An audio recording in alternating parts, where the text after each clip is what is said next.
السلام علیکم ورحمۃ اللہ وبرکاتہ. Welcome to my YouTube channel. Imran Khan صاحب کا لانگ مارچ شروع ہو چکا ہے اور چند ہی دنوں میں یہ اسلام آباد بھی پہنچ جائے گا. لوگ باہر نکل رہے ہیں، جوک در جوک نکل رہے ہیں، اور اس کی سب سے بڑی وجہ شاید مہنگائی ہے. لوگ جو مڈل کلاس ہے اسپیشلی، وہ بہت زیادہ سپریس ہوئی ہے. وہ بہت زیادہ بجلی کے بلوں سے، خورد و نوش کی چیزوں سے، اور اتنی زیادہ چیزوں کی قیمتیں بڑھ گئی ہیں کہ لوگوں کی پہنچ سے دور ہو گئی ہیں. تو لوگ اسی غم و غصے کو دور کرنے کے لیے شاید اس لانگ مارچ کا حصہ بن رہے ہیں. ان کو حقیقی آزادی چاہیے، ان کو اپنے ملک میں رہنے کا حق چاہیے، ان کو اپنے طریقے سے رہنے کا حق چاہیے. تو شاید یہ بھی ایک وجہ ہے. اور عوام کا مطالبہ کیا ہے؟ انہیں حقیقی آزادی چاہیے، انہیں ملک میں رہنے کا حق چاہیے. ان کو لگتا ہے کہ شاید جو امیر ہیں، جو امیر لوگ ہیں، وہی شاید ملک کو رول کرتے ہیں اور ان کے لیے کوئی قانون نہیں ہے. تو ان کو ایسا ملک چاہیے جس میں امیر اور غریب کے لیے قانون ایک جیسا ہو. عمران خان صاحب گزشتہ 3 مہینوں سے ایک لفظ کا استعمال کر رہے ہیں، اور وہ ہے ڈرٹی ہیری. وہ بار بار اپنی سٹیٹمنٹس میں اور بہت سارے انٹرویوز میں ڈرٹی ہیری کا نام لے چکے ہیں.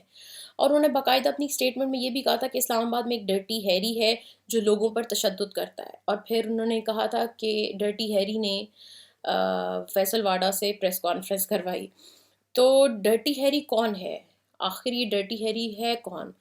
لوگ جاننا چاہتے ہیں. لوگوں میں ایک سسپینس ہے کہ یہ ڈرٹی ہیری ہے کون، کہاں سے آیا ہے، اور خان صاحب اس کا نام بار بار کیوں لے رہے ہیں، اور اکثر ہی لے لیتے ہیں، اور بہت سے لوگ جاننا بھی چاہتے ہیں. تو جی، ڈرٹی ہیری جو ہے وہ ایک مشہور کریکٹر ہے. 1971 کی امریکہ کی ایک کرائم تھرلر فلم تھی جو بہت زیادہ مشہور ہوئی تھی. یہ سین فرانسسکو میں ایک پولیس آفیسر تھا، اور اس پر مبنی یہ فلم ہے. اور اس پولیس افسر کا ایک خاص ہی قسم کا مزاج تھا. خیر، اس کے اوپر بات کرتے ہیں. لیکن میں آپ کو بتاؤں کہ اس فلم کے مشہور ہونے کے بعد اس پہ بہت احتجاج ہوا تھا، اور اس کے سیکولز بھی بنے تھے. یہ ٹوٹل 4 فلمیں تھیں، لیکن ڈرٹی ہیری جو تھی وہ اس کی فرسٹ فلم تھی، اور وہ کافی لوگوں میں مقبول ہوئی تھی. یہ جو ڈرٹی ہیری ہے، یہ قانون کو اپنے ہاتھ میں لے لیتا تھا، اور یہ قانون کو جانتا تھا. اس نے قانون کو پڑھا ہوا تھا، لیکن پھر بھی یہ قانون سے اپنے آپ کو بالا تر سمجھتا تھا. یہ سمجھتا تھا کہ یہ خود قانون ہے. یہ لوگوں پہ تشدد کرتا تھا. لوگوں سے اگر کوئی اس پہ تنقید کرتا تھا تو یہ دل میں بات رکھتا تھا، پھر وقت آنے پر ان سے بدلہ لیتا تھا، ان پہ تشدد کرتا تھا، ان کو مارتا تھا. اور یہ ایک بدمعاش بن چکا تھا. اگر ادارے میں سے بھی کوئی کولیگ اس کو پہ تنقید کرتا تھا یا اسے سمجھانے کی کوشش کرتا تھا تو وہ برا مان جاتا تھا، اور وہ بات دل میں رکھ لیتا تھا، اور وقت آنے پر اپنے کولیگز کو بھی مار دیتا تھا، ان پہ بھی تشدد کرتا تھا. اس کو پولیس بدمعاش سمجھتی تھی، اور وہ بدمعاش بن چکا تھا. اسے پولیس نے بدمعاش بنا دیا تھا. امریکہ میں یہ فلم کافی مشہور ہوئی، لیکن اس فلم کے مشہور ہونے کے بعد اس پہ احتجاج بھی بہت ہوا.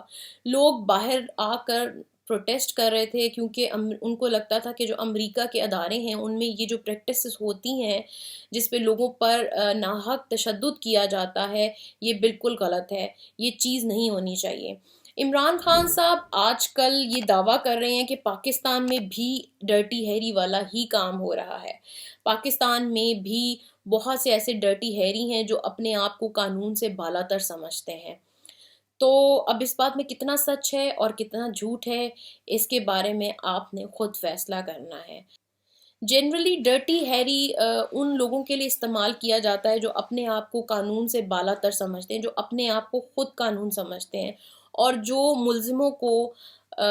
ملزم کو مجرم بناتے ہیں اور ان کے لیے سزائیں تجویز کرتے ہیں اور ان کے لیے خود سزائیں مقرر کرتے ہیں. تو یہ جو ڈرٹی ہیری ہے، یہ ورڈ ان لوگوں کے لیے استعمال ہوتا ہے.